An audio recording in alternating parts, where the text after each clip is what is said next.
Hi guys, Barbara Beckmann here. It's August 2015 and I just received my Art Snacks box in the mail.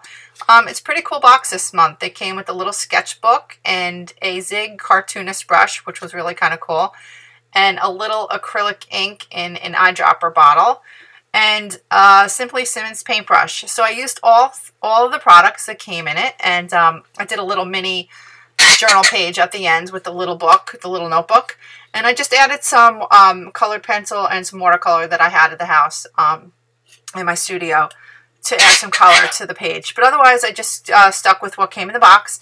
It was a great shipment. I enjoyed it very much. And I drew a lion this month because there was just recently a hunt that it's been on the news about a lion that was taunted and lured outside his protective area, and he was murdered. So it just bothered me a great deal, and in my art journals I try to do a lot of stuff that weighs heavy on my mind. So this month I picked this beautiful lion that sadly was murdered, and I don't understand hunting for sport, and that's what this is about. So I used the matte medium here with the art journal tissue paper that comes wrapped up in, with the products are wrapped up in, and I just incorporated that into the journal page. So I hope you enjoy the video. Please subscribe and give me the thumbs up if you like my videos. And if you have any suggestions or comments, I'd love to hear about them. Please leave them below and I'll get back to you. Thanks so much. Enjoy the video.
Thank you.